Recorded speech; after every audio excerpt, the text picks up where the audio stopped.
Grabe yung mga napapanood ko tungkol sa kulam at barang. Ang galing! Paano kaya nila yung ginagawa? Tsaka, ano kayang pakiramdam nung kinukulam?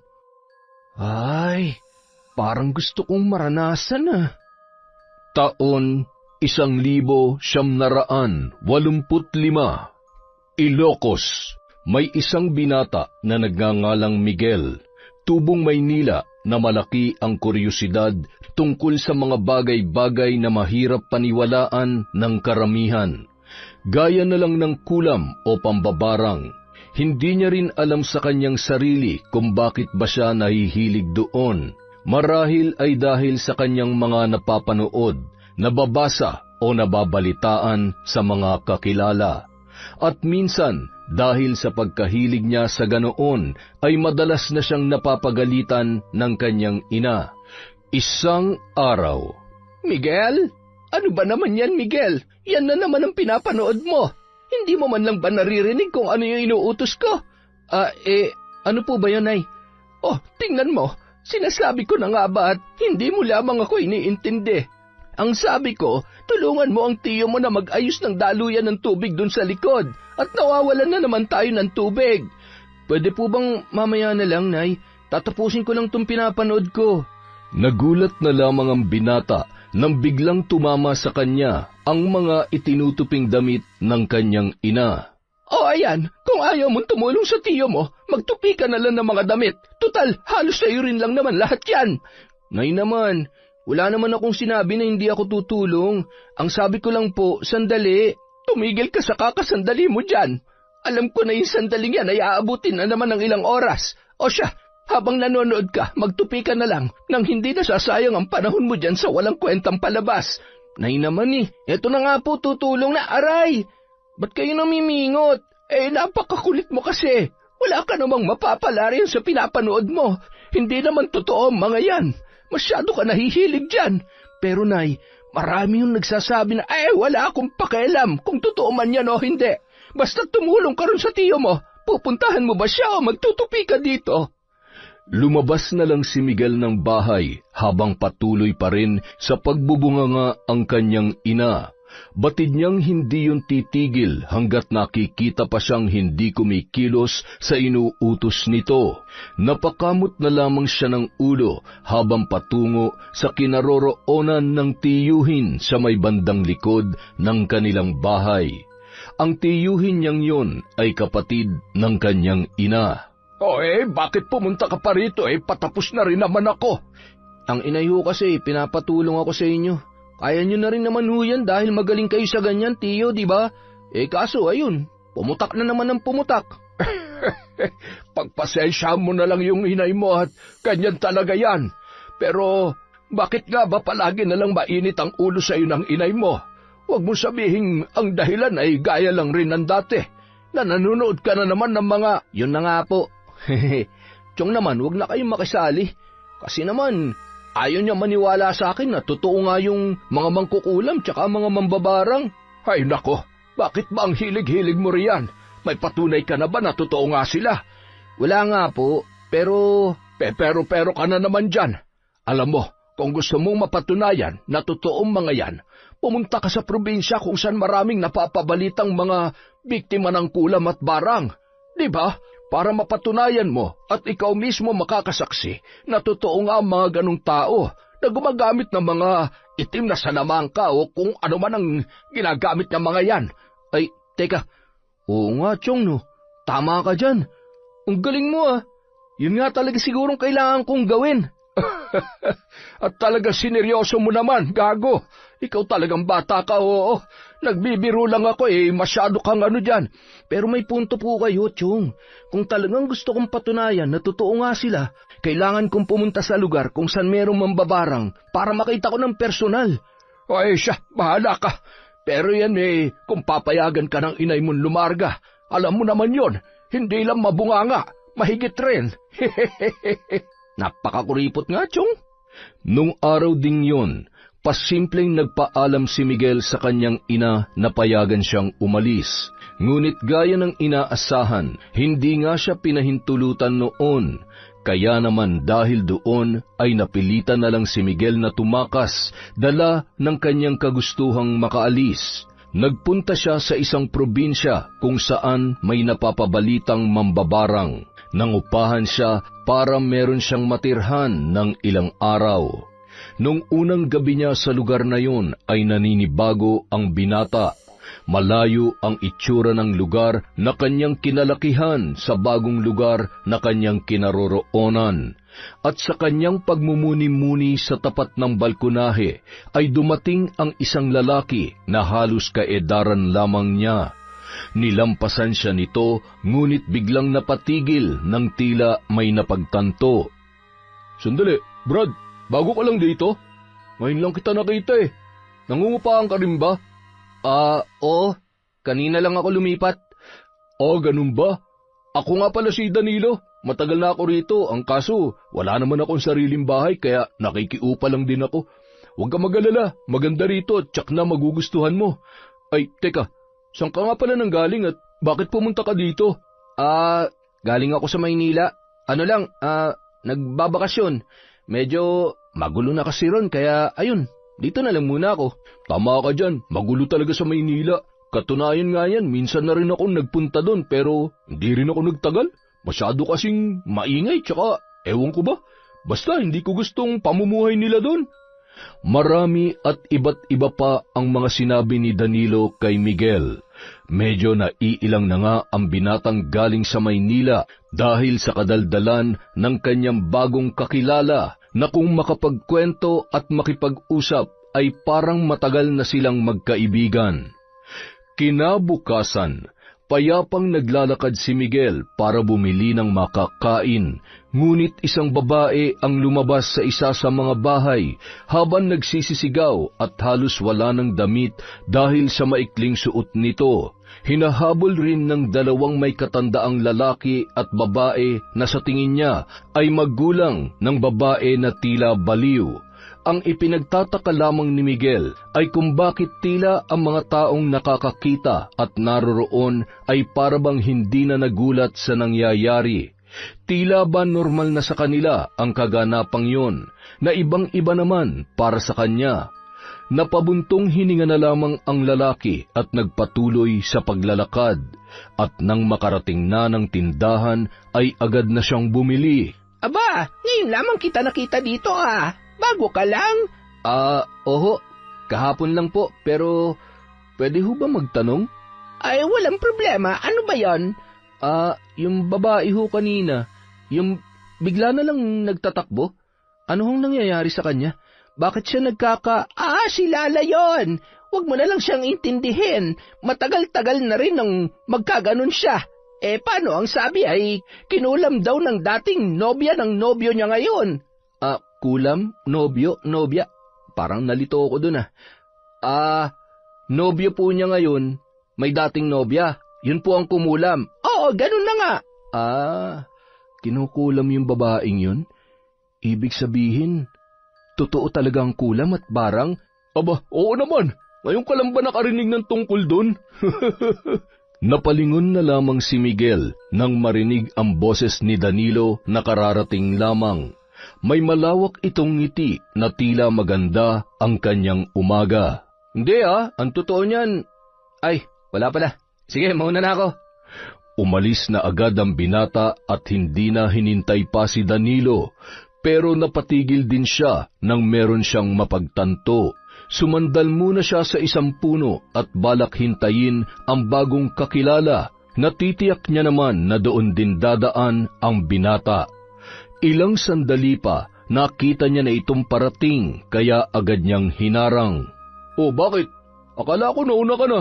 Ay teka, huwag mong sabihing hinihintay mo ako. Kunwari ka pa. Ano bang sinasabi mo dyan? Ay, ano kasi? Totoo ba talaga yung tungkol dun sa babae na kinukulam nga talaga? O binabarang? Uy, ewan ko. Pero yun yung sabi-sabi nila rito. Ba't mo na itanong? Teka, nalabat first sight ka ba kay Lala? Para ka namang sira hindi ganun. Ano lang, gusto ko lang malaman kung totoo nga ba talagang kinukulam siya. pwede mo ba akong samahan na alamin kung totoo talaga yon? Kasi di ba sabi mo matagal ka na dito? Ibig sabihin, kabisado mo na tong lugar at marami ka nang alam. Ayos ka lang ba? Ba't parang interesado ka sa kulam? Naku, pare, mahirap yan. Baka ikaw makulam ka rin. Di maganda. Ano? Ay, baliw ka na siguro, no? Ano ba maganda dun? Pero seryoso nga, samahan mo naman ako. Ikaw pa lang kasi ang kakilala ko rito eh. Tsaka pareho naman tayo ng inuupahan, kaya mas maganda na ikaw ang makasama ko. Huwag ka mag-alala, sagot ko ng pagkain mo, basta samahan mo lang ako. Kung gusto mo rin, may bago akong damit dun. Pwede mong hiramin o kahit hingin mo na. Ano to? Sinusuhulan mo ba ako? Hindi, pero parang ganun na rin. Grabe ka. Adik ka nga yata sa kulam, no? Pero sige, wala naman akong gagawin eh. Basta sagot mong pagkain ko, ha? Tsaka pahiram ng bagong damit, ha?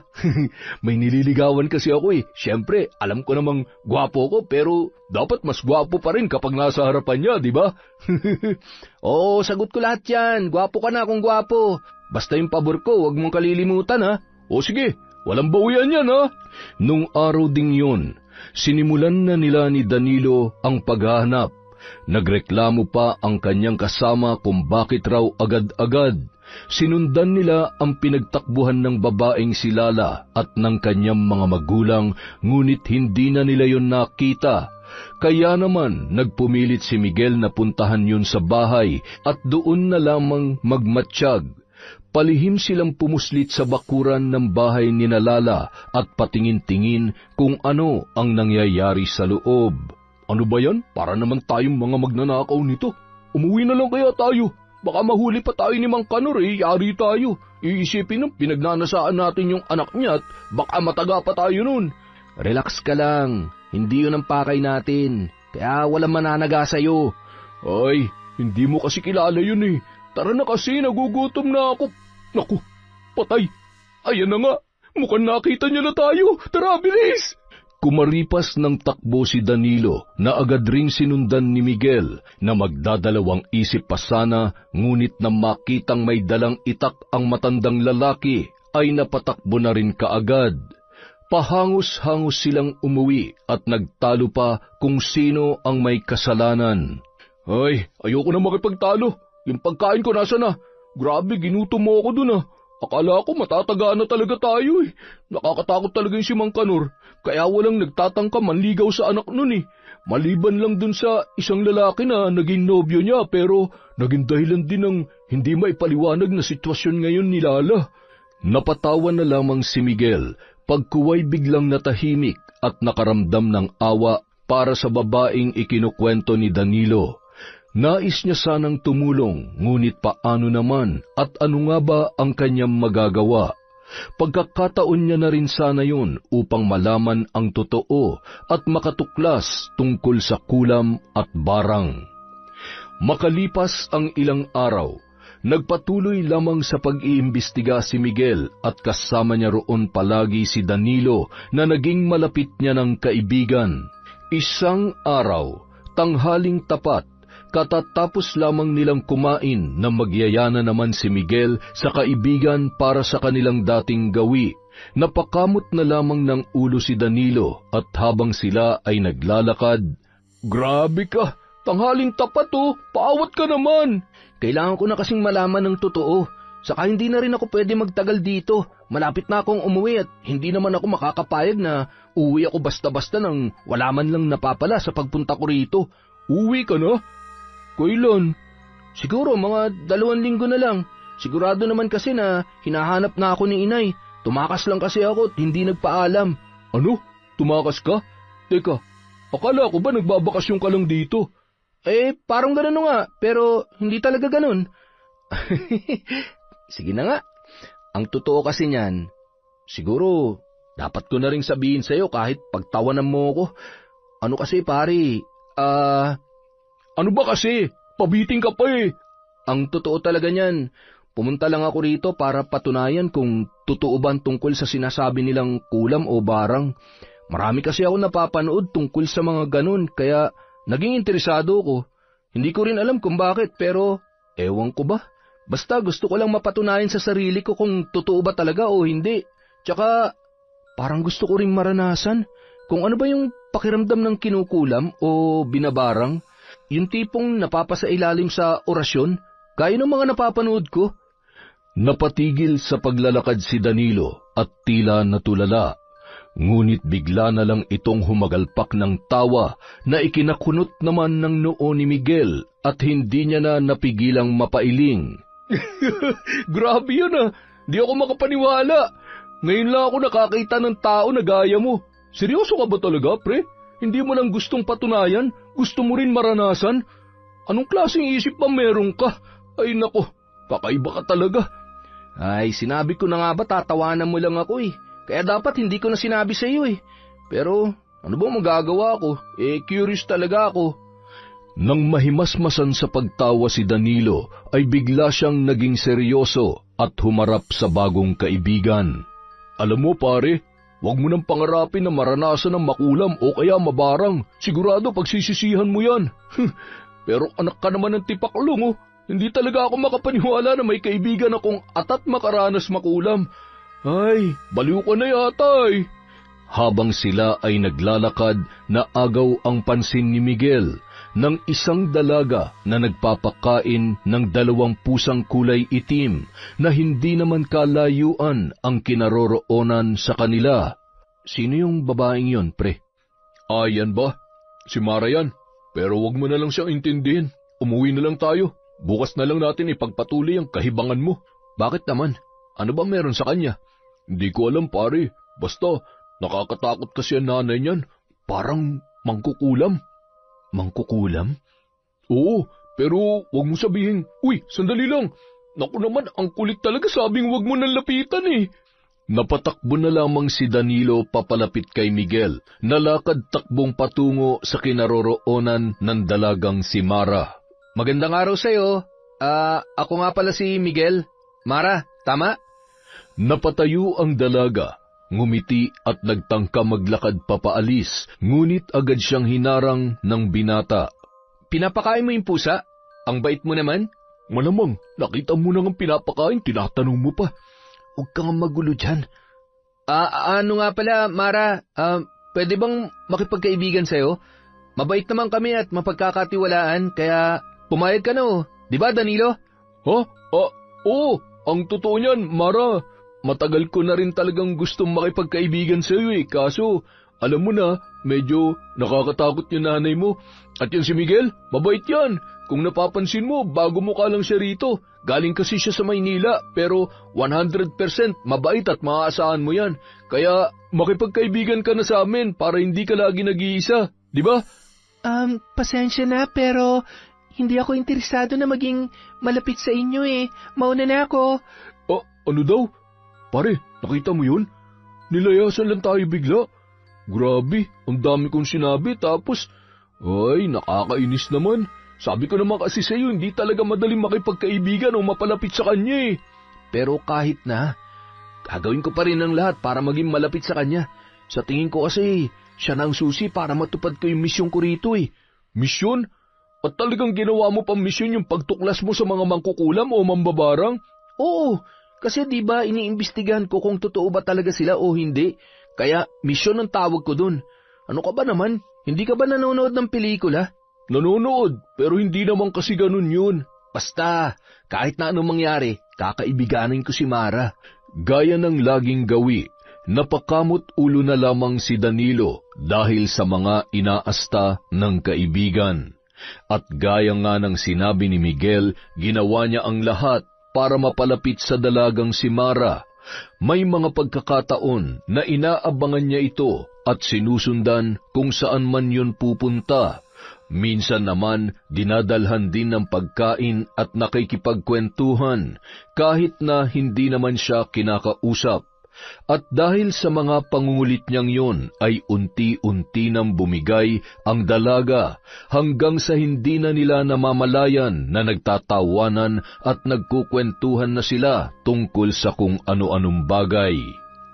Isang umaga, pauwi nang naglalakad sina Mara at Miguel galing sa pagtitinda ng kakanin na luto ng ina ni Mara. Hindi nila kasama si Danilo nung mga sandaling yun dahil hindi naman yun sumasama kapag sila ay nagtitinda. Mainipin kasi ang binata. Bakit kaya ganun? Napapansin ko yung ilan sa mga dumadaan na tao lalo na kapag medyo may katandaan na, ang sama ng tingin sa'yo, pati dyan sa paninda mo. Bakit ba sila ganun? Ano bang problema nila? Hindi ko nga rin alam eh. Matagal na silang ganun sa amin. Kaya nga minsan ang inay hindi na lumalabas dahil sa kanila. Paano? Pinagkakalat kasi nila na mangkukulam kayo? Bakit mo alam yon? Kasi, di ba sabi mo, pinagkakalat nila, di syempre, hindi maiwasan na malaman ng lahat. Ikaw ba, Miguel? Naniniwala ka ba doon? Ha? Saan? Na mangkukulam kami, ang inay. Ang totoo niyan, hindi ko alam. Kung ganun, bakit mo pa ako kinaibigan? Paano pala kung totoo yung sinasabi nila? Bakit? Totoo nga ba? Totoo man yun o hindi ko sasabihin sa'yo. Bakit naman? Dahil hindi ko pa naman alam kung ano ba talagang totoo mong pakay sa akin at kung bakit mo ako kinakaibigan. Grabe ka naman. Para namang pinaghihinalaan mo pa ako na may masama akong binabalak sa'yo. Hindi naman sa ganon, pero kahit ano man yon, gusto ko malaman mo na masaya ako naging kaibigan ko kayo ni Danilo, lalo na ikaw. Ngayon lang kasi ako nagkaroon ng kaibigan mula bata pa ako eh. Wala kasing nagtatangkang maging malapit sa akin dahil sa mga sabi-sabi nilang yon. Kaya nga nung mga araw na kinukulit mo ako ng kinukulit, natatawa na natutuwa ako kasi ganun pala yung pakiramdam na may taong gustong makipagkaibigan sa'yo. Kaya masaya talaga ang puso ko ngayon at sana hindi ako mabigo. Pero ayoko rin namang umasa dahil siguradong masakit yon. Natahimik si Miguel at hindi na nakasagot. Napatigil na rin siya sa paglalakad. Uy, ano nangyari sa'yo? Bakit ka natulala dyan? Hoy, Miguel! Ha? Hindi, wala. Nandito na pala tayo. Sige, mauna ka na. O sige, pasensya na talaga ha. Hindi kasi talaga pwede na ihatid mo ako sa mismong harap ng bahay namin eh. Ay, ilang beses mo nang sinabi yan tuwing hinahatid kita rito. Ayos nga lang. Sige na, lakad na. Hinintay na muna ni Miguel na makapasok sa loob ng bakuran si Mara bago siya naglakad pa uwi. Napahugot siya ng hininga at hindi niya maitatanggi na tinamaan siya sa mga sinabi ni Mara kanina lamang. Paano na lang kapag nalaman nito ang totoo na ginagamit niya lang ang dalaga, natitiyak niya na masasaktan ang dalaga. Hanggang sa pagdating sa bahay na inuupahan, hindi pa rin nawawala sa kanyang isip ang sinabi ni Mara. Oh, para may gumugulo sa isip ng hibang kong kaibigan ah. Wala. Nakukonsensya na kasi ako sa ginagawa natin kay Mara. Yung mga sinabi niya kasi kanina, tinamaan talaga ako eh. Bakit? Ano ba sinabi niya? Imbis na sagutin ay napabuntong hininga na lamang si Miguel at pati sa kanyang pagtulog ay binabagabag siya noon. Hindi niya maintindihan kung bakit ganun na lang ang epekto sa kanya kapag iniisip niyang masasaktan si Mara at lalayuan sila nito sa oras na malaman ang tunay niyang plano. Kinabukasan, nang dahil sa mga naisip niyang yon, napagdesisyonan niya na tumigil na at umuwi na lamang sa kanila. Teka, sigurado ka ba dyan? Titigil ka na lang basta-basta? Bakit? Ano nangyari? Ano ba mga sinabi ni Mara? Masasaktan lang kasi siya kapag ipinagpatuloy ko pa ito eh. Nakukonsensya na ako. Dahil dun titigil ka na? Ano na ba nangyari dun sa Miguel na tinawag pang misyon ng pagtuklas sa mga mangkukulam, tsaka sa mga mambabarang? Oo nga, pero wala naman akong balak na makasakit ng damdamin ng iba para lang sa pansarili kong kagustuhan. Kaya siguro tama na rin tong desisyon ko. Aalis na lang ako para hindi na lumala pa. Grabe ka, bigla-bigla ka na lang aalis. Paano naman ako dito? Ay, teka, si Mara yun ah. Anong ginagawa niya? Bakit siya tumatakbo papalapit sa atin? Yan, sabihin mo na. Miguel, Danilo, mabuti na lang nakita ko kayo dito. Pupuntahan ko sana kayo sa bahay niyo eh. Bakit? Anong meron? Para masaya ka. Oo naman. Alam niyo kasi, sinabi ko na kay Ina yan tungkol sa inyo, na nagkaroon na ako ng mga kaibigan. Tapos, pumayag siya. Ayos lang daw sa kanya. Kaya naman, gusto niya kayo makilala. Iniimbita niya kayo sa bahay. Ano? Kami? Pupunta sa bahay nyo? Ganun na nga. Sinabi ko kasi na mapagkakatiwalaan at mababait naman kayo. At para mapatunayan natin sa kanila na totoo ang mga sinabi ko, kailangan yung pumunta doon. Ayos lang ba sa inyo? Kailan daw? Kung gusto nyo, bukas na bukas din. Ano, pupunta ba kayo? Bukas na agad? Ano kasi... Ayaw nyo? Hindi naman sa ayaw. Ayos lang. Alam ko naman kung bakit. Sige, di bali na lang. Mag-iisip na lang ako ng palusot para... Pupunta kami. Hintayin nyo na lang kami bukas. Talaga, Miguel? Seryoso ka ba dyan? Sige, maghahanda ako na makakain ninyo. Sabi mo yan, ha? Hihintayin ko kayo doon. Sige na, mauna na ako sa inyo. Pare, bakit ka naman pumayag? Nakakatakot kaya yung nanay nun. Baka mamaya bigla na lang tayong lasunin dun. Ano ka ba naman? Wala ka bang tiwala kay Mara? Sa kanya meron, sa nanay niya wala. At saka, di ba alis ka na? Lalo mo lang pinapaasa si Mara niyan eh. Huli naman na to. Pagkatapos babalik na rin ako sa amin. Kaya tigilan mo ng kadaldalan mo dyan. Basta bukas sasama ka ha. Napakamot ulo na lamang si Danilo. Kinabukasan, pagkatapos mananghalian ng dalawa ay tumungo na sila sa bahay ni Mara. Kinakabahan talaga ako dito, Miguel. Alam mo bang ito ang unang beses na pupunta ako sa bahay nila o kahit tatapak man lang sa bakuran nila? Alam mo, ilang beses mo nang sinabi yan simula pa kagabi. Huwag na lang kasi tayong tumuloy. Bahala ka, basta ako pupunta ako. Saka nakapagbitaw na ako ng salita kay Mara. Bilang kaibigan, hindi natin pwedeng bawiin yun. At malapit na rin tayo kaya huwag ka na umarte dyan para kang tanga. Malayo pa lamang, tanaw na nila si Mara at kumakaway pa. Nang sila ay makalapit na, kitang-kita sa muka ng dalaga ang kasiyahan. Kanina pa namin kayo hinihintay. Tara na sa loob. Nakapagluto na rin kami. Ang linis naman ng bahay nyo. Parang nakakahiyang pumasok. Labas na lang kaya ako. Tumigil ka nga dyan, Danilo. Hindi, ayos lang.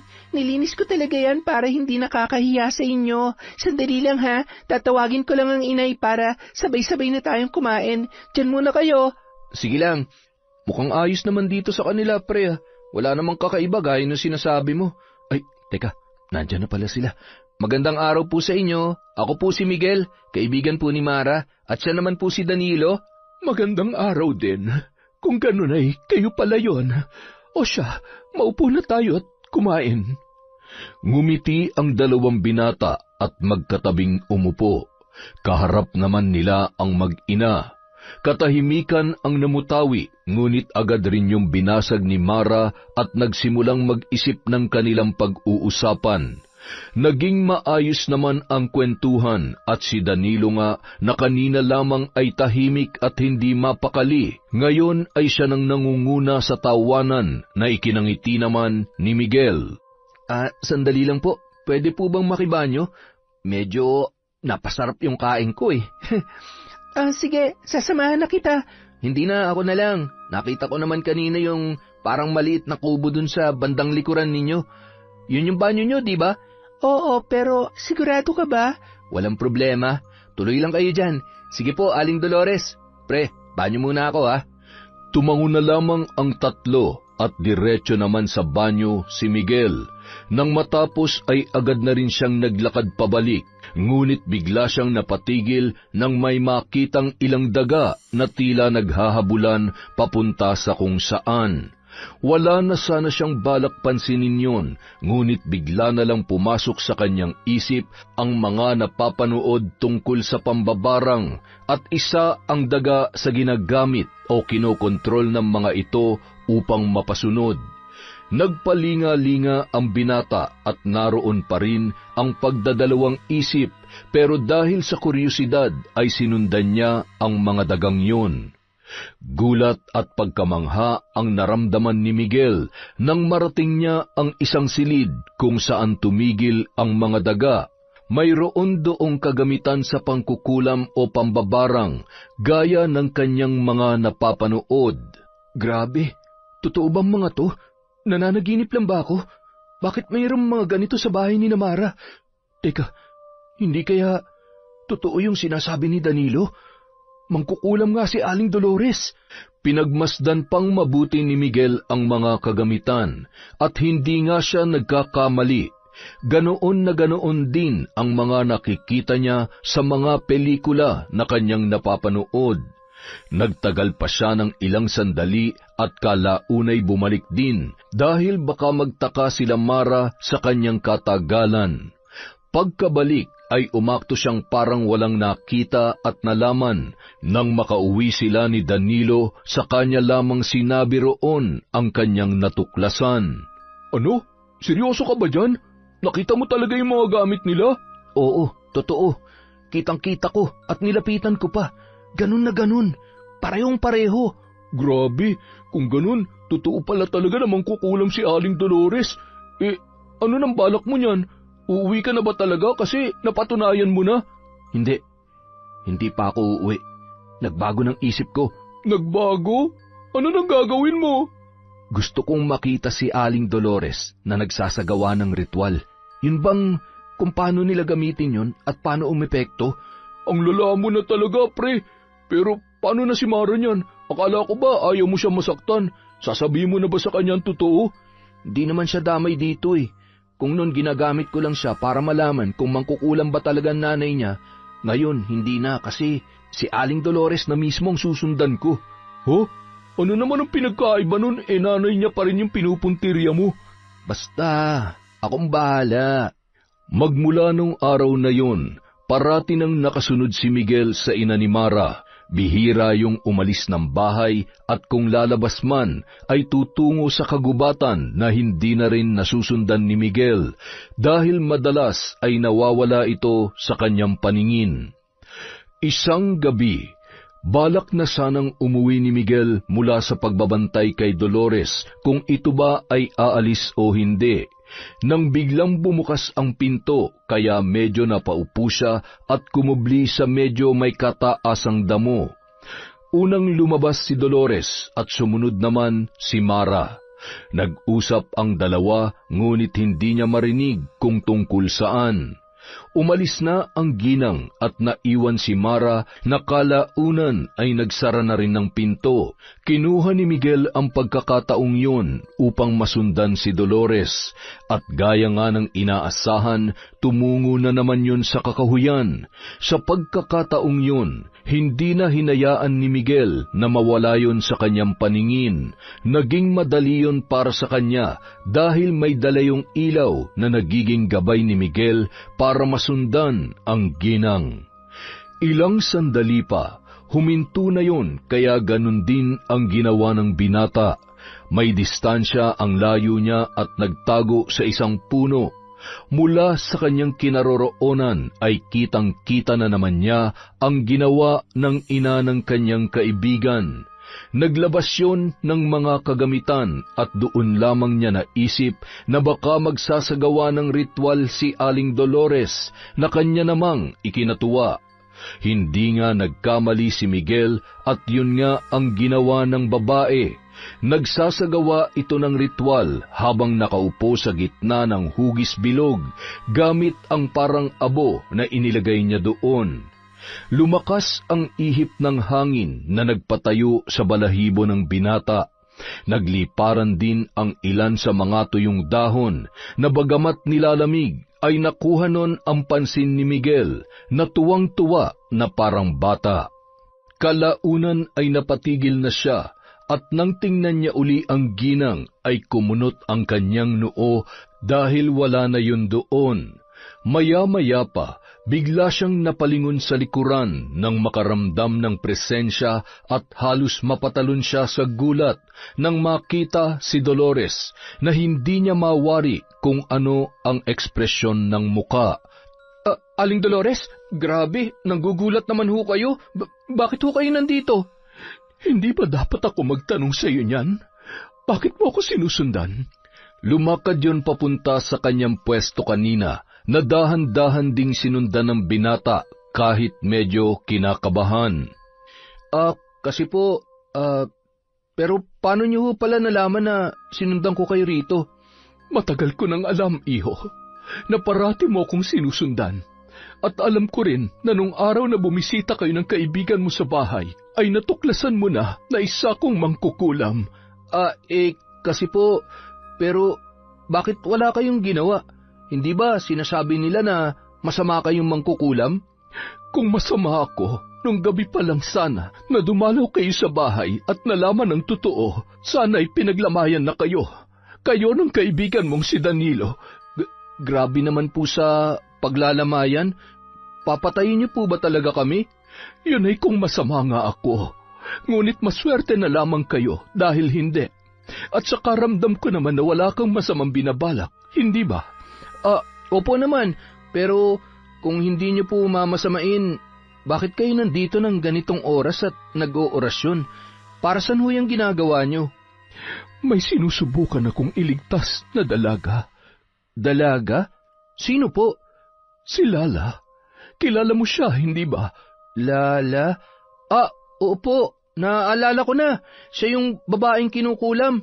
Nung unang araw ko rito, siya kaagad yung napansin ko dahil sa pagwawala niya umagang-umaga. Muntik pa nga kaming mataga ni Danilo ng tatay niya dahil sinubukan namin magbantay malapit sa bahay nila para alamin kung ano nangyayari. Pero bakit niyo nga ho pala siya sinusubukang iligtas? Kaano-ano niyo ho ba siya? Dati siyang kaibigan ng anak kong si Mara. Ho? Pero ang sabi ni Mara, wala siyang naging kaibigan mula nung bata pa siya. Mahabang kwento at hindi rin ako ang dapat na magkwento niyan. Sa ngayon, nais kong iligtas at pakawala ng kawawang dalaga na yun sa sumpang ipinataw sa kanya. Ang sabi ho sa akin ni Danilo, ang nasa likod daw nung nangyayari kay Lala, dating nobya ng nobyo niya. Hindi raw matanggap nung babaeng bruha kaya pinakulam daw po si Lala. Tama ka dyan. Ngunit ang ama mismo ni Angelina na mambabarang ang nagsasagawa ng masaklap na nararanasan ni Lala. Tatay niya pala may kagagawan. Oo, si Alfredo. Isang mabagsik at mapanganib na mambabarang. Tuso at walang awa. Grabing pagsasalarawan yun. Nagbabalak akong harapin siya upang matigil na ang mga kasamaang ginagawa niya. Kaya gabi-gabi, nag-aaral ako ng iba't ibang orasyon panlaban sa kanya. Hindi lamang si Lala ang kanyang biktima, kundi marami pa. Nambabarang siya kapalit ng malaking halaga. Hindi lamang yon, hindi mo rin siya maaaring hamak-hamakin at pag-usapan gaya ng ginagawa ng mga naninirahan sa baryong ito sa amin, sapagkat hindi siya nagdadalawang isip na pahirapan o kaya naman ipaslangin ang sino mang lumalapastangan sa kanyang pangalan. Kaya naman, kinatatakutan siya ng mga taga-baryo niya. Bigla na lamang kinilabutan si Miguel. Ilang sandali pa, nakaisip siya ng magandang plano. Alam ko na, kung gusto niyo po talaga siyang labanan at mapabagsak, tutulong po ako. At ano naman ang maaaring magawa ng isang taga-Maynila na gaya mo, Aber? Susubukan kong kunin ang tiwala niya at kung ano man ang mga makikita kong kakaiba na ginagawa niya, ipapaalam ko agad sa inyo. Kumbaga parang magiging espiya niyo po ako, ganun. Madali lamang yan sabihin, ngunit mahirap gawin. Hindi basta-basta nagtitiwala ang taong yon. Mabagsik siya at matalas ang pakiramdam. Mapapahamak ka lamang kung gagawin mo yan. Hayaan mo nang ako ang gumawa nito mag-isa. Bumalik ka na lamang sa inyo para hindi ka na madamay pa sa gulo rito sa probinsya. Pero nagtiwala na po kayo sa akin. Tapos sa gagawin kong yun, hindi niyo po ako pagkakatiwalaan? At kailan naman kita pinagkatiwalaan, bata?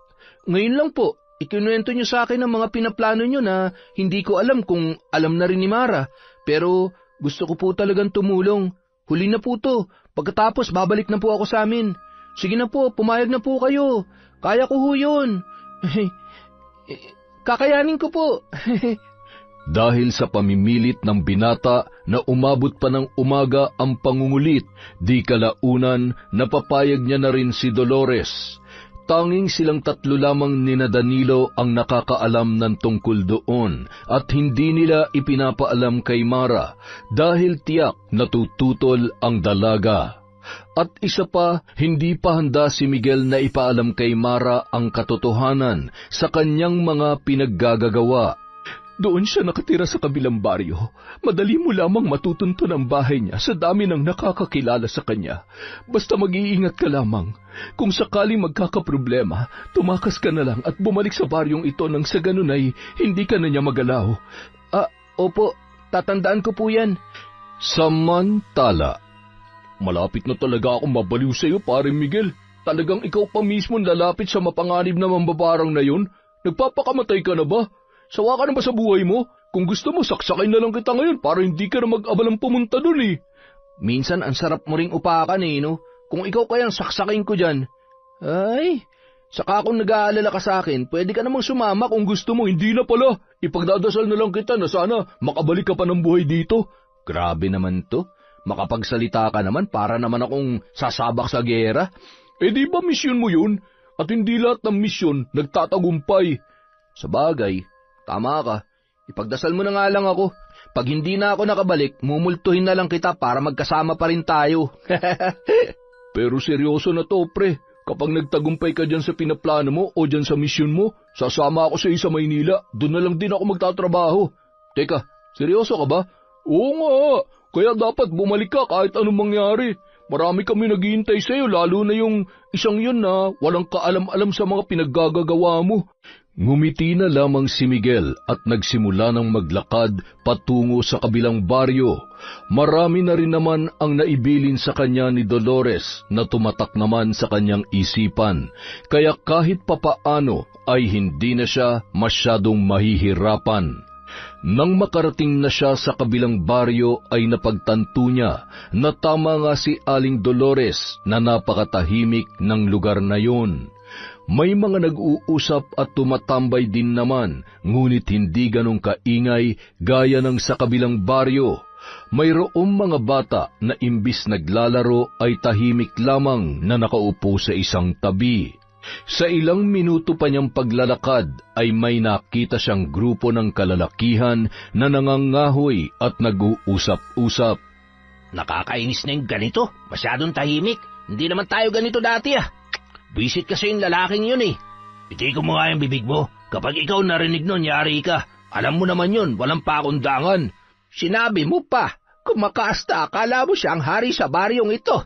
Nako, kung may pagkakataon lang akong lasunin, ay lalasunin ko yun eh. Pati yung anak niyang napakamaldita, hindi naman kagandahan. Habang nag-uusap ang tatlo, ay natanaw ni Miguel ang isang lalaki na sa tingin niya ay yun na ang mabagsik na mambabarang na si Mang Alfredo. Base na rin sa paglalarawan ni Dolores sa itsura nito. Nakabuo siya ng plano, kaya naman lumapit siya sa mga lalaki na nag-uusap.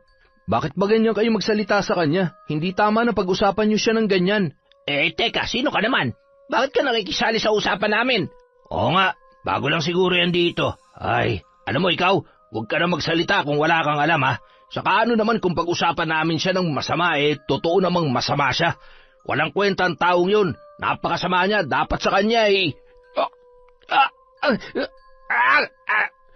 Nagulat na lamang si Miguel at ang dalawa pang lalaki nang biglang bumulagta sa lupa ang nagsasalita at pagkatumba nito ay bumungad sa kanila si Tata Alfredo. Bahagyang napatras ang dalawa na nanginginig pa. Patawarin niyo po kami, Tata Alfredo.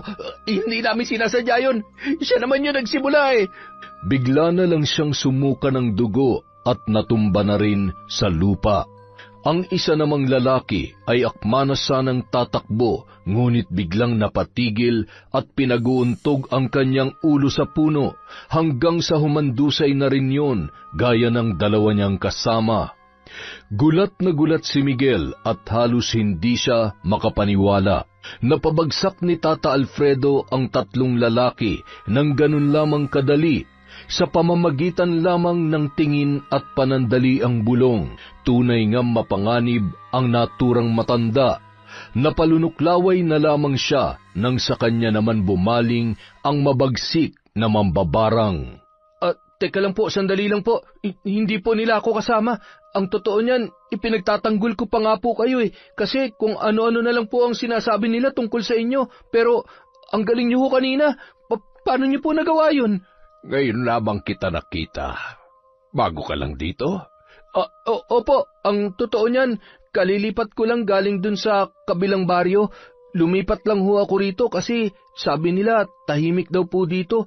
Doon kasi maingay, tsaka maraming tsismosa kaya mas pinili ko na lamang po na lumipat dito sa lugar ninyo. Mukhang hindi mo yata alam ang lugar na pinapasok mo, iho. Pero ayos lang yon. Magiging maayos ka rito kung hindi ka gagaya sa mga kalalakihang yan. Siguro naman ngayon ay batid mo na kung ano ang mga kaya kong gawin. Ang ayoko lang sa lahat ay ang pinag-uusapan ako, lalo na kung hindi maganda. Opo, alam ko na po yun. Mabuti naman kung ganon.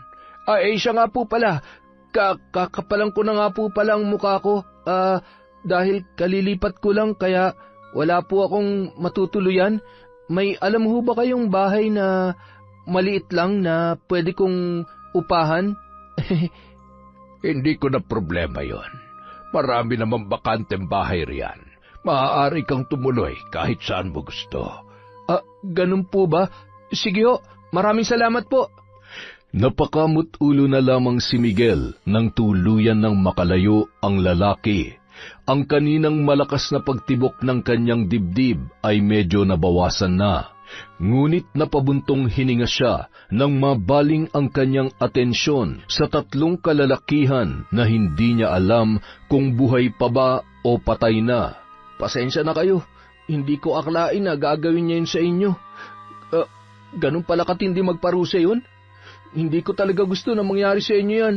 Huwag niyo akong mumultuhin kung sakaling patay na kayo ha. Pero hayaan niyo, malapit na rin naman matapos ang lahat, pati ang kasamaan ng lalaking yon. At ako na magiging tulay para mangyari yon, kaya huwag kayong mag-alala. Sige na, paalam na. Sinadya talaga ni Miguel na pumili ng bahay na matitirhan kung saan malapit nakatira ang mambabarang na si Tata Alfredo. Binabati niya ito sa tuwing dumadaan na ibang-iba sa mga nakatira doon, na kung hindi yuyuko at tatahimik ay agad-agad namang pumapasok sa kanilang bahay na para bang may nakakahawang sakit ang matanda. Doon lamang naintindihan ni Miguel na lubos nga mapanganib ang taong yon, dahil ni isa sa taga-baryong yon ay walang naglalakas loob na lumapit sa kanya. Tanging siya lamang na bagamat kabado ay pilit na lamang pinapalakas ang loob. Grabe naman po yung mga yon. May nakakahawang sakit ba kayo para layoong kayo ng ganyan? Ay, kaya hindi ko kayo masisisi kung gagawin niyo sa kanila yung ganyan eh. Ikaw, bakit tila ang lakas ng loob mo na kausapin ako ng ganyan at sundan pa ako rito? Hindi mo ba alam na ang pinakaayaw ko sa lahat ay ang makukulit na tao? Bago ka labang rito, ngunit ganyan ka na kung umasal. Isa kang makulit na dayo. Hindi naman po ako makulit. Gusto ko lang talagang mapalapit sa inyo kasi parang ang lungkot-lungkot nyo. Hindi ho dapat ganyan. Kailangan masaya lang tayo lagi. At huwag niyong iisipin yung mga sinasabi sa inyo ng ibang tao. Dapat ang iniisip at pinagtutuunan natin ng pansin yung mga bagay na ikasisiya natin para hindi tayo laging problemado. Bumilis ang tibok ng puso ni Miguel nang titigan siya ni Tata Alfredo at hindi niya mawari kung ano ang ibig sabihin noon. Ngunit napansin niya ang namumuong luha sa mga mata nito habang nakatingin sa kanya. Bakit po? May nasabi po ba akong mali? Huwag mo na akong susundan mula ngayon. Kung ayaw mong maagaya ka dun sa mga biniktima ko kahapon. Pero wala naman po akong... Ay, teka lang ho, sandali. Uy, ano ba tong mga to? Hindi na natuloy pa sa pagsunod ni Miguel nang biglang may mga humarang na daga, ngunit hindi naman siya inaatake. Napabuntong hininga na lang siya habang pinagmamasdan si Tata Alfredo na papalayo. Hindi niya maintindihan pero may iba siyang pakiramdam sa nasilayan niya sa mga mata nito kanina lamang. Matapos ang nangyaring yon, hindi pa rin tumigil si Miguel na lapitan at kulitin ang naturang mambabarang, hanggang sa nakuha niya na ang loob nito sa 3 araw pa lamang na pananatili niya sa baryo. Parati siyang nakabuntot sa mambabarang at panay ang daldal. Isang araw. Bakit niyo siya isinama dito, Itay? Baka mamaya kung ano pang gawin yan. Ikaw ba si... Angelina? Malamang, wala namang ibang anak ang tatay ko. Malis ka na nga rito. Tumigil ka, Angelina. Bisita ko siya, kaya huwag mong ipapakita ang ugali mong yan. At kailan pa kayo nagkaroon ng bisita? Lumalambot na ba kayo? Huwag niyong sabihin na... Angelina! Bahala nga kayo dyan. Padabog na pumasok ng kanyang silidang dalaga at napailing na lamang si Tata Alfredo. Pagpasensyahan mo na ang anak ko. Nako, ayos lang po yun. Sanay naman na ako sa ganyang ugali ng mga babae. Pero bakit nyo nga po pala ako isinama rito? May papakita ko sa iyo. Halika, sumunod ka. Isinama siya ni Tata Alfredo sa isang silid at kung hindi siya nagkakamali ay yun ang silid kung saan nagsasagawa ng ritual at doon din nakalagay ang lahat ng mga kagamitan ng matanda sa pambabarang. May kalawakan yun at hindi rin nalalayo ang itsura sa silid nang nakita niya noon sa bahay ni Aling Dolores. Bakit niyo ho pinapakita sa akin to? Dahil may tiwala ako sa iyo. Nakuha mo ang loob ko. Makulit na dayo. Lagi niyo na lang akong tinatawag ng ganyan. Mamayang gabi, mayroon na naman akong paglalaruan at nais kong masaksihan mo yon. Napatango na lamang si Miguel. Wala siyang magagawa kundi ang sumang-ayon alang-alang sa kanyang mga pinaplano. Kinagabihan, habang siya ay naghihintay na tawagin ni Tata Alfredo para pumasok sa silid, nakita niya ang isang larawan na nakapatong sa maliit na mesa sa may sala.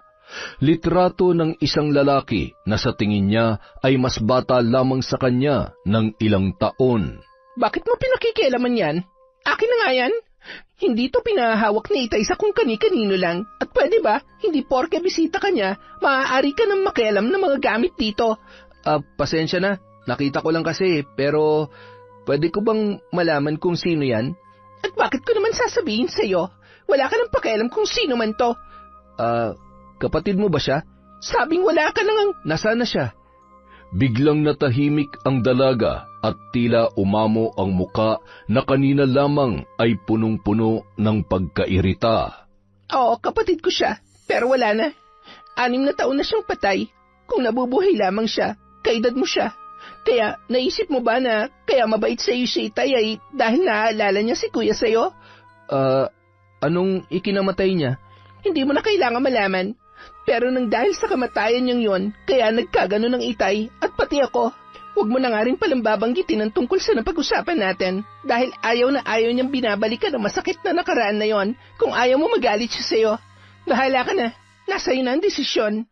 May lungkot sa mga mata ni Miguel habang pinagmamasdan si Tata Alfredo na nag-oorasyon. Hindi niya batid kung sino ang inoorasyonan nito, ngunit tila wala siyang pakialam kung sino man yun. Ang mas bumabagabag sa kanya ay kung anumang masakit na nakaraan nito, kaya naman may kung anong nag-uudyok sa kanya para mapalaya ang matanda mula sa sakit na yun. Nakita mo yan, Miguel. Sa mga oras na ito, tiyak na namimilipit na sa sakit ang maharot na babaeng yun. Bakit niyo ito ginagawa? Anong ibig mong sabihin? Wala ho. Sino nga ho pala yung kinukulam ninyo? Hindi lang yun basta kulam, Miguel. Barang. Yun ang ginawa ko. Yun naman ang nararapat para sa mga taong taksil at hindi makontento sa kanilang mga asawa. Hindi magtatagal. Babawian na siya ng buhay kahit hindi yun kasama sa usapan namin ng kliyente ko. Papatayin niyo yung babae kahit wala yun sa usapan? Bakit hindi? Ang mga ganong klase ng tao ay hindi na kailangan pa rito sa mundo. Kaya nararapat lamang na magpahinga na siya. Grabe naman ho yun. Ganon talaga nangyayari sa mga taong traidor. Kaya ikaw, kung may balak ka man traidorin ako, huwag mo nang subukan. Lalo na ngayon na pinagkatiwalaan na kita. Naiintindihan mo ba ako? Makulit na tayo. Oo naman po. At saka, hindi ko yun magagawa sa inyo. Parang ang tingin ko nga sa inyo, parang ama na kaya imposible po yung mangyari. Ama? Tinuturing mo akong ama? May masama po ba ron? Wala naman. May naalala lamang ako. Yung anak niyo ba? Paano mo nalaman ang may nakita ho akong litrato ng isang lalaki at ang sabi po ni Angelina, kapatid niya raw po yun. Ibig sabihin, anak niyo po, pero wala na raw. Ano ho bang dahilan ng Tama na. Ayokong pag-usapan ng tungkol dyan. At wag na wag mo nang babanggitin ulit yan dahil kung hindi. Pero, paano kayo makakalaya sa nakaraan nyo kung hindi nyo yung kayang harapin?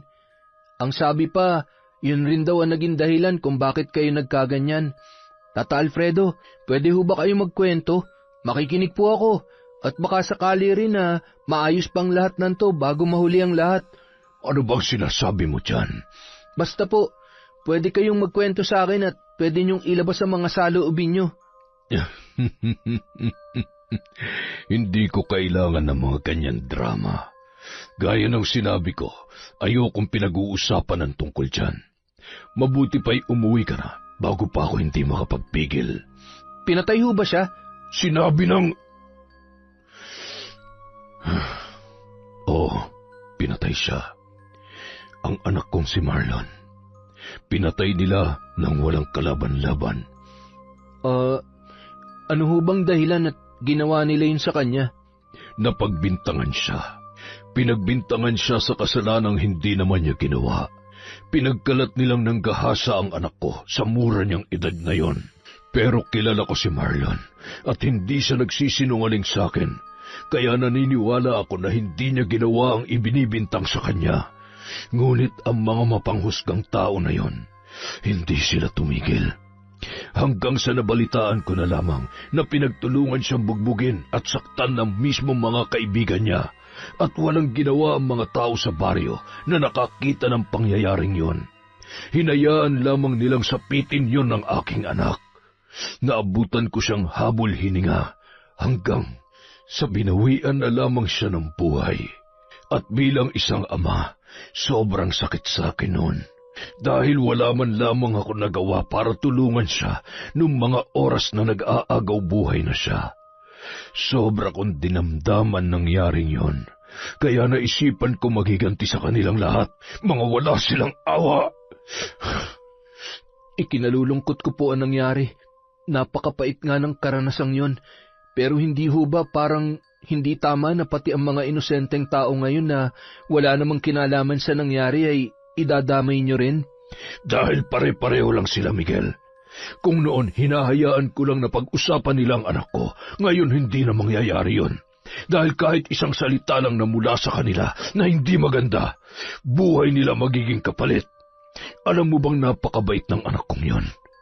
Kaya mo, lagi niyang sinasabing huwag ako mag-isip ng mga hindi maganda at dapat laging masaya lang. Napakamasayahin niyang tao at mapagmahal, kaya hindi ko lubos maisip na may mga taong gagawa noon sa kanya. Kaya naman, ang naudlot kong gawain noon ay ipinagpatuloy ko mula nung siya'y mamatay. Wala na akong pakialam kahit maging masama man ang tingin nila sa akin o katakutan nila ako. Mas maigi na yon para makita nilang bagsik ng isang amang namatayan ng anak. Hindi na sumagot pa si Miguel at napabuntong hininga na lamang. Maging kasi siya ay hindi rin alam ang sasabihin, lalo pat ramdam niya ang sakit na nararamdaman ni Tata Alfredo base na rin sa kanyang pagkukwento.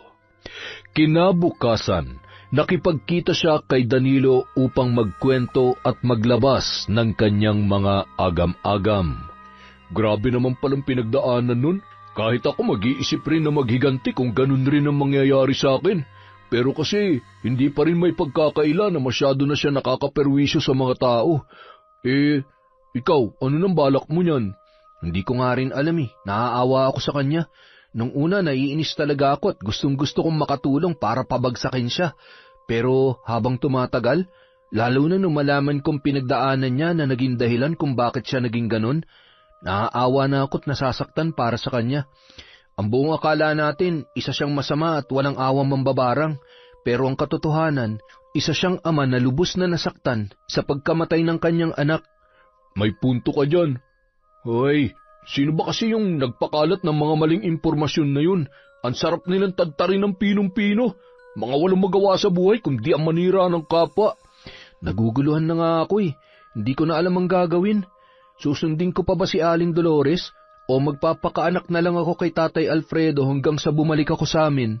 Kahit sino naman ang sundin mo, parehong may madidismaya sa'yo dahil pareho kanilang pinagkatiwalaan. Buti pa isipin mo na lang kung alin o sino ang mas matimbang sa'yo. Kung ikaw ba nasa sitwasyon ko, anong gagawin mo? Hindi ko nga rin alam eh. Siguro aabutin muna ako ng 1 buwan bago makapagdesisyon. Pero masyado ka na matagal rito, kaya huwag mo nang patagalin yan. Magdesisyon ka na agad at ayusin mo bago ka bumalik sa inyo. Makalipas ang 2 araw, dapit hapon, nagtataka si Miguel kung bakit dinala siya ni Tata Alfredo sa kagubatan. Ang sabi lamang nito ay may kailangan silang gawin doon, kaya sumama na lamang ang lalaki. Nang mga oras na yon, nagbalak na si Miguel na sabihin ang lahat dahil siya ay nakukonsensya na. Tumigil sila sa harap ng isang malaking puno kung saan ang mga dahon nito ay unti-unting nalalagas.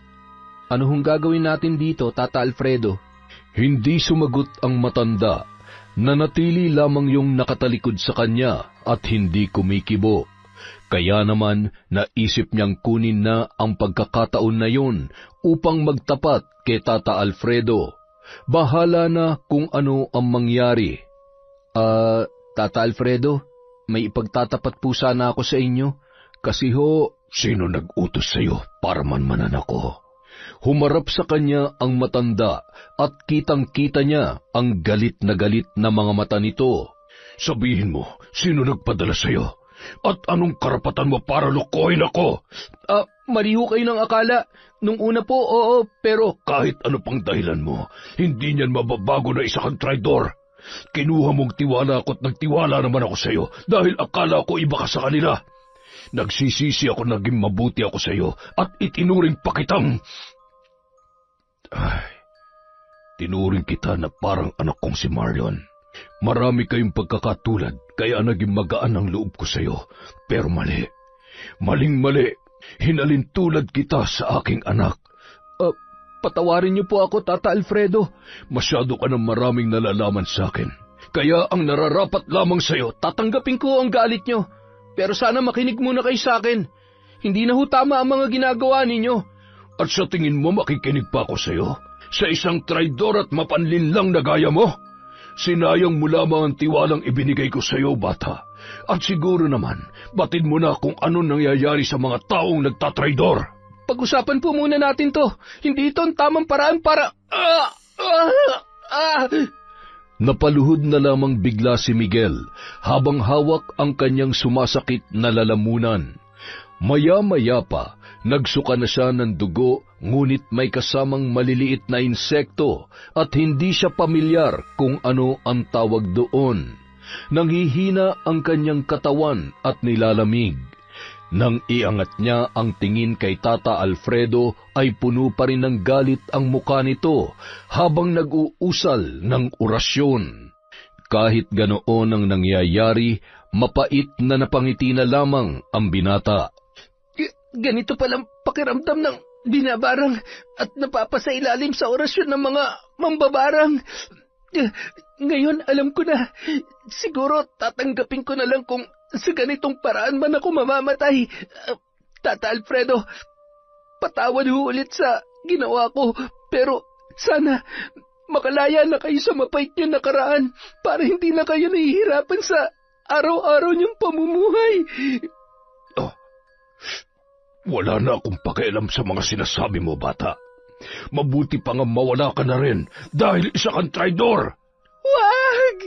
Sabay silang napalingon sa pagdating ng dalaga. Tumakbo ito palapit kay Miguel at humarang sa harapan niya. Pakiusap po, huwag niyo siyang papatayin. Wala siyang kasalanan. At sino ka naman? Sunod-sunod na nagdatingan sina Dolores, Danilo at Angelina. Gaya ni Mara ay lumapit rin ang dalawa kay Miguel habang si Angelina ay sa kanyang ama. Miguel, Danilo, Mara, umalis na kayo. Ako nang bahala rito. Ako ang haharap sa lalaking yan. Kung ganon, ikaw pala nag-utos sa kanya na manmanan at kunin ang tiwala ko. Ang lakas ng loob ninyo. Pero sinisiguro ko sa inyo na pagsisisihan nyo to at hindi na kayo makakalis pa rito sa bahay. Tama ka, at isa kang hangal na kumapit sa bitag namin. Kung may dapat mang mamatay rito, ikaw yon. Dahil masama ka mambabarang at masyado ka nang nakakaperwisyo. Tama ka, masama nga ako at handa ko yun ipakita sa inyo ngayong gabi. Sabay ang dalawa na nag-usal ng orasyon.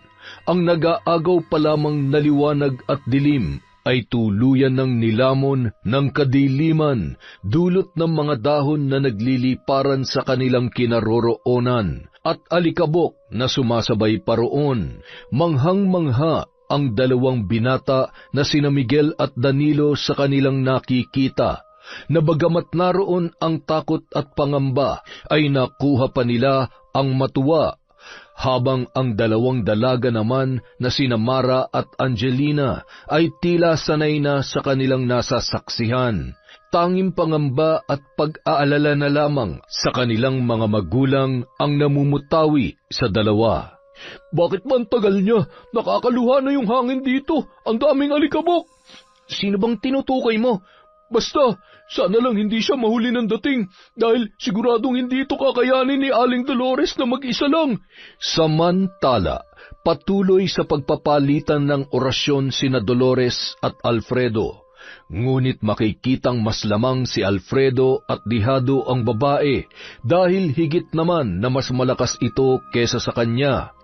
Habang nasa ganoong posisyon, bigla na lang may nagliparang insekto patungo kay Aling Dolores. Kaya naman nawala ito sa konsentrasyon na naging dahilan para mapatumba ni Tata Alfredo. Inay, ayos na ho ba kayo? Diyan ka lamang, anak.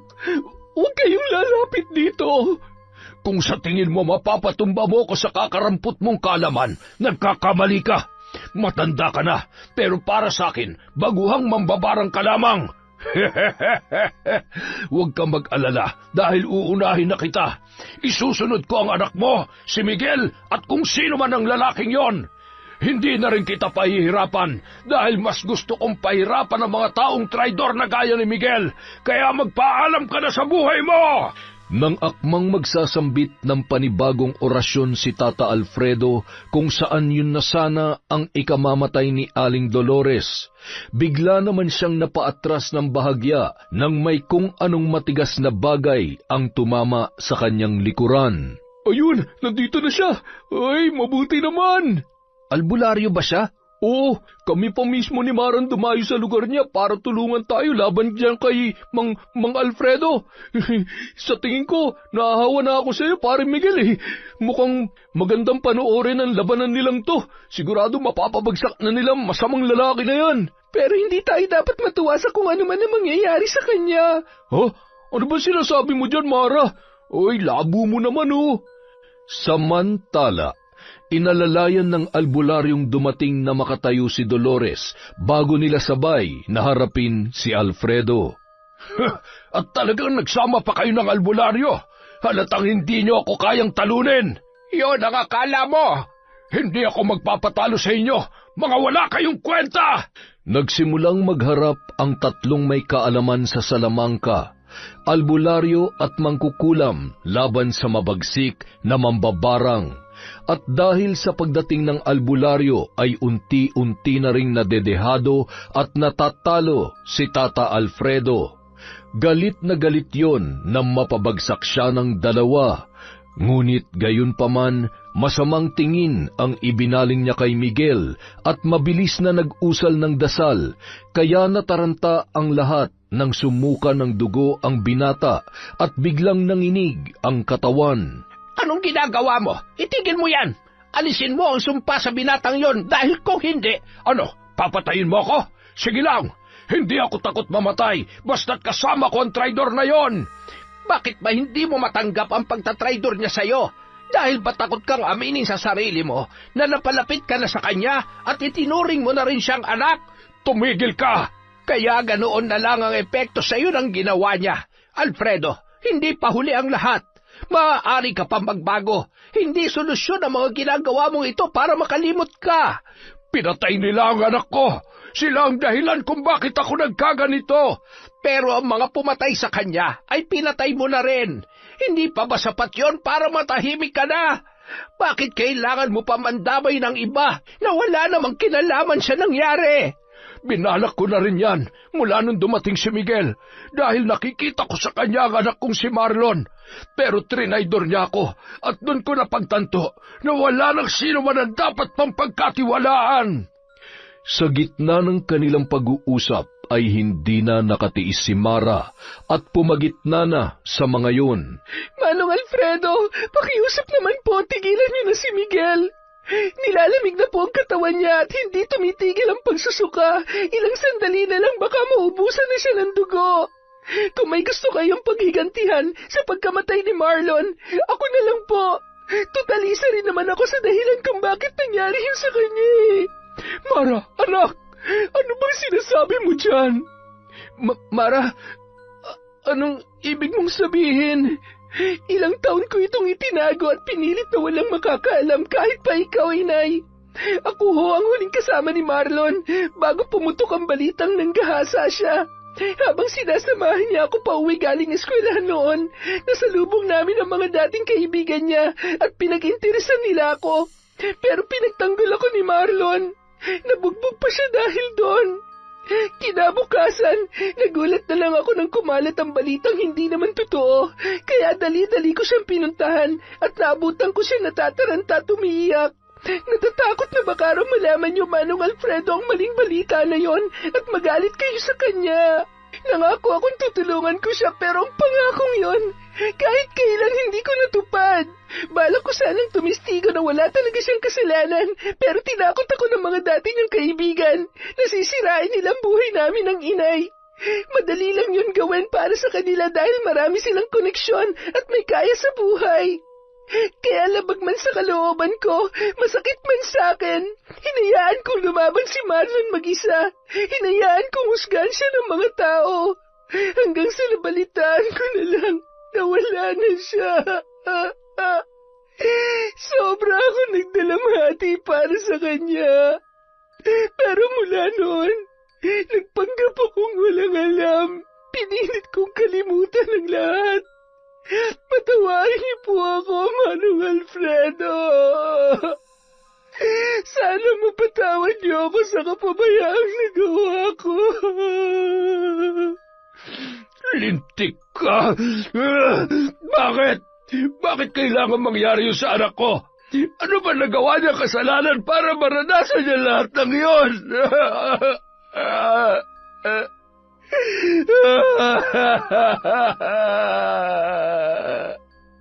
Biglang tumigil ang pagsusuka ni Miguel. Bagamat nanghihina, pilit pa rin siyang lumapit kay Tata Alfredo at walang pag-aalinlangan na niyakap yun. Ipinadama niya ang yakap ng isang anak na nagsasabi na magiging maayos ang lahat. Matapos ang pangyayaring yon ay tuluyan na ring natanggap ni Tata Alfredo ang pagkamatay ng kanyang anak na si Marlon. Umalis sila sa baryo at nagpakalayo-layo kasama ang dalagang anak na si Angelina. Nalinawan na siya sa kanyang mga pinaggagagawa, kaya naman nangako siyang hindi na mauulit yon. Ang mag-inang Dolores at Mara naman ay namumuhay na rin ng payapa sa kabilang baryo. Naging tahimik na rin ang lugar na yon at wala ng mga haka-haka pa ang kumakalat tungkol sa kanila. Samantala, bumalik na rin ng Maynila si Miguel at gaya ng ipinangako ni Danilo, sumama siya sa kanyang kaibigan. Tahimik na rin ang kanilang buhay at magkasama sila sa trabaho. Lalong lumalim ang kanilang pagkakaibigan na para ng magkapatid. Ay, grabe. Nakakapagod din palang magtrabaho dito sa Maynila. Pero pare, kailan mo pala balak bisitahin si Mara? Sigurado, miss na miss ka na nun. Hindi ko pa alam, tol. Masyado tayong abala rito eh. At saka, may telepono naman sa bahay. Lagi kami nag-uusap nun. Grabe, akalain mo yun, no? 3 buwan na rin palang nakakalipas mula nang umalis tayo dun sa probinsya, kung saan ginawa mo pang misyon niyang kahibangan mo sa pagtuklas sa mga mambabarang at masubukan kung paano ba yung binabarang. Uy, natatawa pa rin talaga ako sa'yo. Pero ang mahalaga dun, natupad mo na nga yung gusto mo, natulungan mo pa makamove on yung isa. Tama ka, hindi man naging madali pero kahit papano, mission accomplished tayo dun. Yon! Mission accomplished tayo for today! Maligayang araw po ng Biyernes, mga kaenteng. Dahil dyan, meron na naman tayong shout out! Simulan po natin kay Maren Nila Cervantes. Hello kay Marieta Yoto, kay Zane Axel Ranada, hi kay Filipina Palsario, kay Febe Ranyada, Maria Katrina Manyakap, kay Bea 5 Pink, hello po kay Len TV2, kay Rosette Ersando, kay Enelra Gonzales, kay Janet Morelo from Cardona Rizal.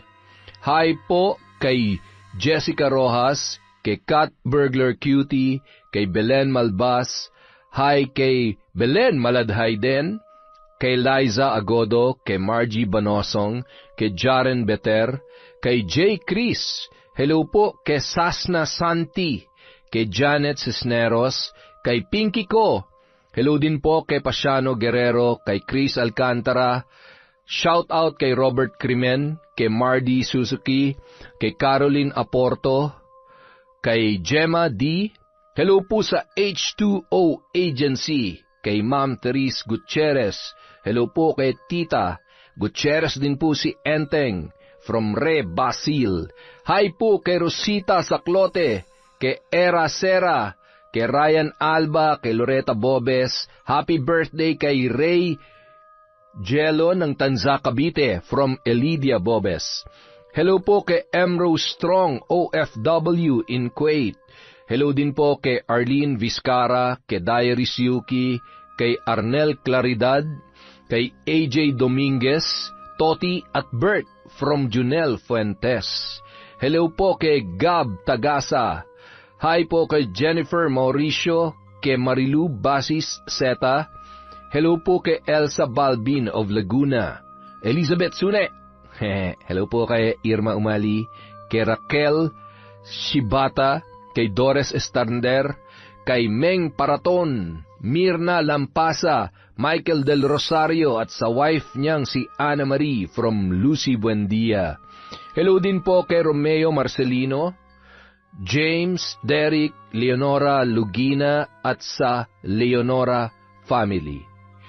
Hi po kay Bon Jane Cortez George, kay Stephanie Deep, kay Cliven Dubalan, sa Imperial at Ledesma family from Maria Grace Grefalja, kay Alfreda Alano po. Hi din po kay Sarina Dulangan, Alma Naong, Josen Karang-Karang, kay Hilario Potra Patra Jasmine. Hi kay Ren Silva of QC from Marites Jones. Hi din po kay Mir Angeline Maulion. Hi po sa Bubbly Bob Laundromat sa Makati. Mabuhay po kayo dyan. Madalas po tayo dyan sa Makati. Hello din po kay Corazon Cacalja, kay Emelita Bautista, kay Ronalyn Rodriguez, kay Vicky Yabut, kay Joel Marasigan, kay Lord Queen OFW Blog, kay Apple Pen Stories. Hi Apple. Hi po kay MGS14, kay Elez Zell, kay Jade Guevara, kay Rayax Nika Miguel.